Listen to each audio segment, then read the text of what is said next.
जय हिंद स्टूडेंट। हम लोग पढ़ रहे थे class 10th chemistry chapter 4 carbon और इसके यौगिक के बारे में। ठीक है, तो आइए इसमें आईयूपीएसी नामकरण में आपको एल्केन एल्कीन एल्काइन हम पढ़ा चुके हैं। अगर आप मेरा वीडियो नहीं देखे हैं तो प्लेलिस्ट में जा करके आप मेरा पिछला वीडियो देख करके ये सारे कॉन्सेप्ट आप क्लियर कर सकते हैं। ठीक है, आइए अब इसमें आईयूपीएसी नामकरण में आगे बढ़ने से पहले हम लोग जानते हैं क्रियाशील समूह के बारे में, क्योंकि अब कुछ क्रियाशील समूह जो हमारे सिलेबस में है उसका आईयूपीएसी नामकरण पढ़ेंगे। ठीक है, तो सबसे पहले देखिए क्रियाशील समूह का डिफिनीशन क्या होता है। इसको इंग्लिश में फंक्शनल ग्रुप बोलते हैं। ठीक है, वैसे परमाणु या परमाणुओं का समूह जो किसी कार्बनिक यौगिक के मुख्य रासायनिक गुणों का निर्धारण करते हैं क्रियाशील समूह कहलाते हैं। ठीक है, मतलब वैसी चीजें, एक कार्बनिक कंपाउंड है, उस कंपाउंड में एक ऐसी चीजें जो लग करके उस पूरे कंपाउंड का गुण को चेंज कर दे, इसी को हम लोग बोलते हैं क्रियाशील समूह। ठीक है, इंग्लिश देखिए, ए एटम और group of atoms which is decide the chemical properties of organic compound are called functional group. ठीक है, अब देखिए इससे ज्यादा अच्छे से आपको एग्जांपल से समझ में आएगा, तो ये एग्जांपल लेते हैं। मान लीजिए हमारे पास एक कार्बन है। ठीक है, चार तरफ से हाइड्रोजन जोड़ दीजिएगा, इसका नाम हो जाएगा मीथेन। ठीक है, यही आपके पास कार्बन के में आप क्या कीजिए, यहां से इस साइड में बनाते हैं। कार्बन है, चार को हाइड्रोजन जोड़ दिए तो नाम हो गया मीथेन। ठीक है, अब इसी कार्बन में एक साइड से हाइड्रोजन हटा करके अगर आप OH जोड़ देते हैं, ठीक है, तो इसका नाम हो जाएगा मिथेनॉल।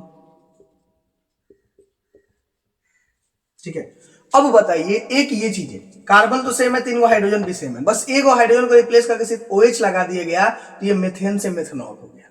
ठीक है, इसका मतलब इसको हम लोग क्या बोलेंगे, क्रियाशील समूह बोलेंगे, फंक्शनल ग्रुप।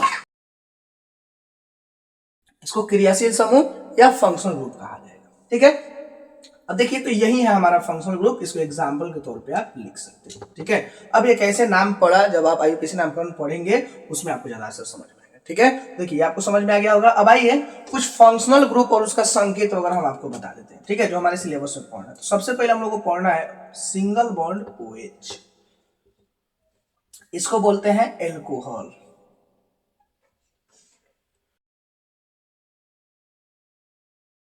इसको एल्कोहल कहा जाता है।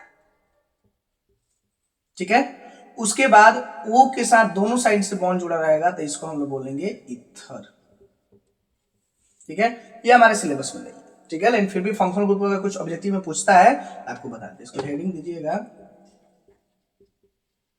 क्रियाशील समूह, इंग्लिश में बोलते हैं इसको फंक्शनल ग्रुप।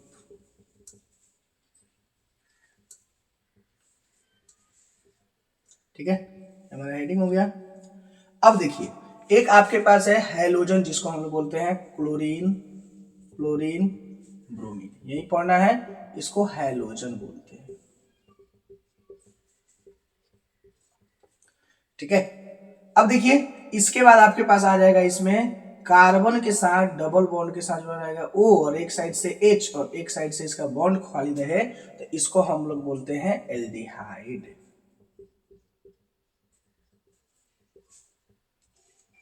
ठीक है, अब देखिए सेम कार्बन के साथ डबल बॉन्ड रहे और दोनों साइड से इसका खुला हुआ है।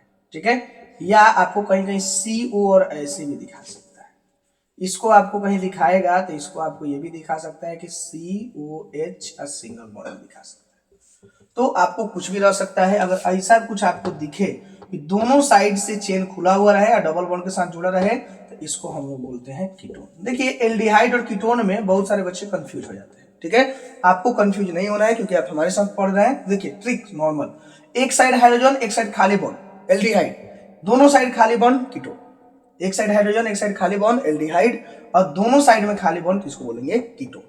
ठीक है, इतना चीजें पढ़ना है। इसके बाद आपको पढ़ना है, ठीक है, COOH सिंगल बॉन्ड के साथ, या ये आपको ऐसे दे सकता है सिंगल बॉन्ड के साथ, ये जो है डबल बॉन्ड O और OH।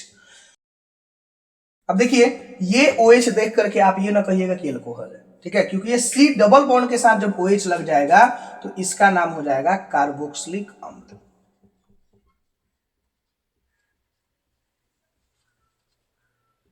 कार्बोक्सिलिक अम्ल नाम हो जाएगा इसका। ठीक है, कंफ्यूज नहीं होना है। C डबल बॉन्ड O के साथ अगर OH दिखे तो कार्बोक्सिलिक अम्ल, बिना C डबल बॉन्ड O के साथ OH दिखे तो एल्कोहल। इस बात में बिल्कुल कंफ्यूज नहीं होगी। एक और हमारे पास बचा हुआ है C डबल बॉन्ड OR, ठीक है, सिंगल बॉन्ड के साथ, इसको बोलते हैं एस्टर। देखिए हमारे सिलेबस में एक ये और ये आपको नहीं पढ़ना है, 1 2 3 4 5, बस यही 5 चीज आपको क्या है हमारे सिलेबस के हिसाब से पढ़ना है। ठीक है, इंग्लिश में लिखना चाहते हैं इसको लिख लीजिए एल्कोहल, ये हो गया हमारा ईथर, हो गया हैलोजन, ठीक है, ये हो गया हमारा एल्डिहाइड, ये हो गया हमारा कीटोन, इसको बोलते हैं कार्बोक्सिलिक एसिड,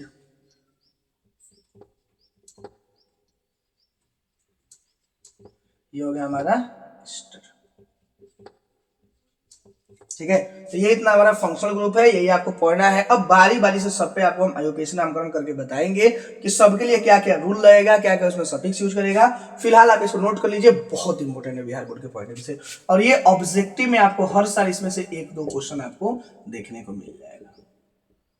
ठीक है, इस बात का आप ख्याल रखिएगा। ठीक है, नोट कर लीजिए। चलिए, आई होप आपको मेरा वीडियो पसंद आया हो। वीडियो पसंद आया तो वीडियो को लाइक करें, चैनल को सब्सक्राइब करें। आप हमारे साथ फेसबुक इंस्टाग्राम के माध्यम से जुड़ करके आपकी जो भी समस्याएं हैं, आप अपनी समस्याएं हमें भेज दीजिए। किसी भी क्लास की समस्या है, मैं कोशिश करूंगा जितना जल्दी हो सके आपकी समस्याओं का समाधान कर सकूं। तब तक के लिए जय हिंद।